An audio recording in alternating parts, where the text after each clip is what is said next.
Hey everyone, this is Dale Comstock. If you didn't recognize the ugly face, calling you direct again from New Orleans. So I came down here Sunday night, and I've been here now. It's a Thursday afternoon, and there's no end in sight. In fact, it's still anticipated that there won't be any power for at least 3 to 4 weeks. With no power, there's no refrigeration, there's no air conditioning, there's spoiled food. I spoke with a lady today. She has her insulin, all of it, well, not all of it, but she lost quite a bit of insulin because she couldn't keep it cool. So there's no gas. There's a few gas stations that are pumping gas, but the lines are literally 5 to 10 hours long. It's gotten so bad that there's not enough gas for people to actually leave town, so they're stuck here with no air conditioning and spoiled food, and so among other things. So if you can just imagine what it's like, downtown New Orleans is a total wreck. Unlike Katrina, it's not as much flooding, but there is quite a bit of flooding. But there's a lot of debris everywhere. So I came here Sunday night. I was asked to come and provide security, so I am. I'm sitting out in the back alley right now of basically a shopping center, and I've got eyes on a very large generator. That's my job. Make sure nobody steals that generator or siphons the gas out of it. So I can only park in this back alley, which, okay, it gives me a little bit of cover and concealment, if you will, especially when it gets dark, a little bit of privacy. So I just want to share some ideas with you. If you ever find yourself on a security assignment where you're going to have to do something like this, just some things to think about. First of all, make sure you're bringing cash, because there's no electricity, there's no debit card use, right? You can't get to your ATM machine. If you ain't got cash, you got nothing, right? So make sure you bring an adequate amount of cash in your pocket. Two, make sure that you top your vehicle off with gas before you actually enter into the disaster area. So I topped off about 75 miles out, and by the way, that's like, I had to drive 80 something miles a day just to find a gas station that has gas. So I got lucky coming in, not so lucky going out. So, why does that matter? Because I don't have a hotel to stay in. I'm literally pulling security on site 24/7.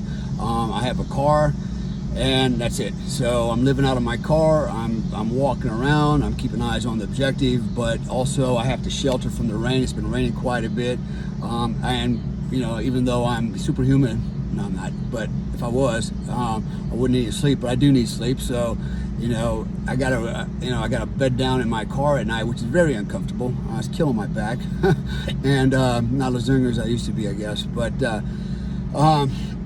so we're sitting in the car, especially when it's raining and you button up. It's like super hot in here, man, because it's very hot and humid in New Orleans. So I got to run the AC, which means I burn gas, and I've got to manage my fuel consumption. Otherwise, I'll run out of gas. And what's important is I keep enough fuel in the tank, about 125, 150 mile range, so I can get out of town if I need to. God forbid I need to leave tomorrow because maybe I have a personal emergency back home, and I don't have enough gas to get me out of town and get home. So, I got to be thinking about contingencies with the what-if scenario.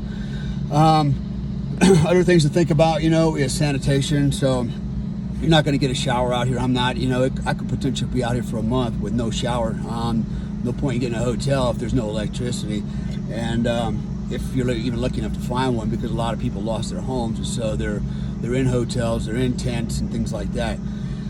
So think about how you're going to keep yourself clean. For the most part, for me, what's important is brushing my teeth. As long as I got water and toothpaste and toothbrush, I'm pretty good. However, after a while, you start to reek, and you run out of clothes. So make sure you think. I like to bring like baby wipes, wet ones, things like that. To help just kind of wipe my face off, clean my hands, can wipe my ass, whatever.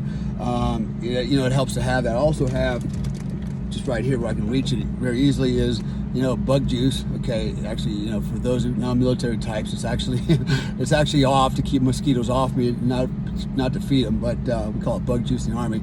So anyways, I got that because at night, if I'm sitting in the car and I'm not running air conditioning, I have to roll the windows down, and then that's when all the bugs come out and the mosquitoes come out to feed on me. So, I got to give myself a little bit of protection as well. Foods and water. Make sure you're stocking up food and water in your vehicle to sustain you for, some period of time. More than 24 or 48 hours, I can tell you it won't be enough. So you can't really see it, but the back of my car and my trunk is full of chow. I also have I brought some towels with me just because I need to wipe off. I do still do PT and work out. In fact, in a while from now I'm going to go out and do my push-ups and calisthenics and try to stay in shape. And then I'll probably take a kind of a whore bath with with my Axe deodorant spray. I'll spray it all over me. It smells really good. And I'll start with water though, and then I use a towel to wipe that off. I'm not a complete slob, but who cares, right? I'm not out here on a date. So also make sure you've got bring yourself an inverter. Okay, with this thing I can actually charge my laptop. I can charge my phone for my cars, but I can charge a lot of stuff off of this inverter.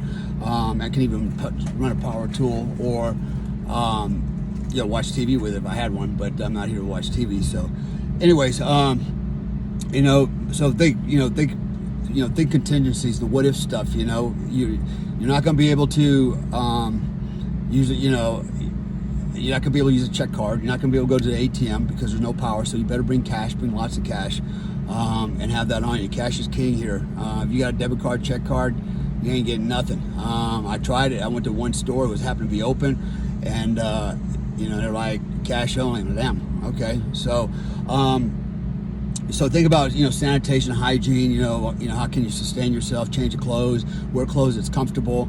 I actually brought some shorts because if things get really bad, I'll put on some shorts with my combat boots.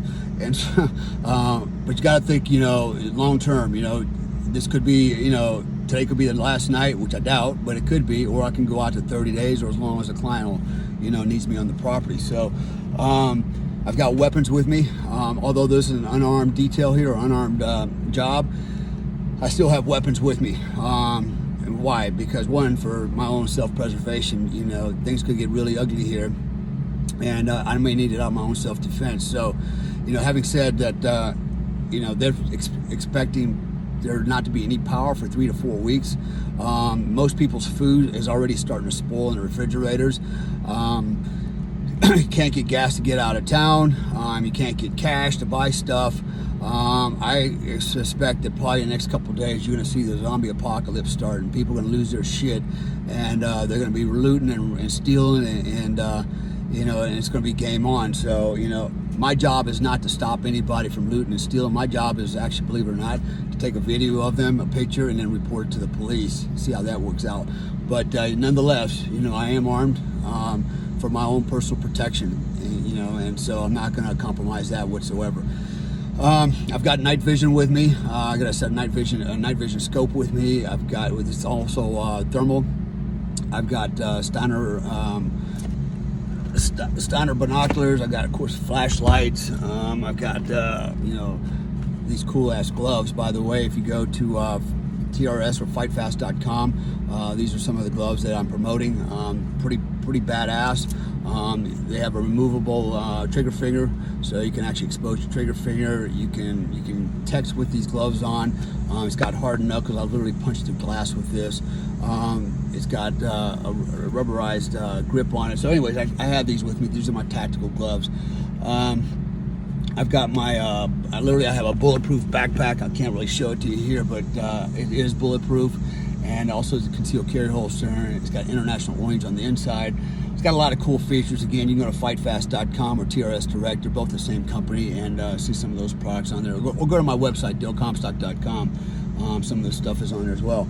I brought towels just because, I might need to use some water to kind of wash my head or clean my face or whatever. At least I got something to dry off with. Also, I use the towels to cover up some of the stuff inside my car if I have to get out of it, just so a bypasser doesn't look down there and see what's in here.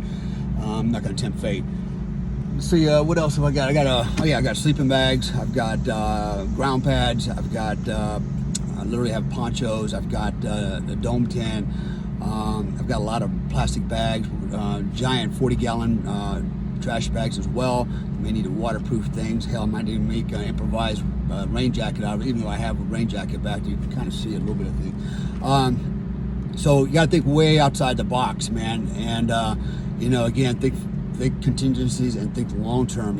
Just because, you're told, well, you're just going to be doing this, you know how that goes, man. Plan A never turns into Plan A. It goes to Plan B, then Plan Z, and then you're running all your contingencies, right? So I like to think of I use the PACE plan, the same as in communications: primary, alternate, contingency, and emergency, right? So I have four levels of planning that I basically implement in what I'm doing here. I have an aid bag in the back, large size aid bag. Okay, you never know. It's got Quick Clot on it. It's got Curlex in it. It's got quite a bit of stuff in there, just in case I need it for me or for somebody else.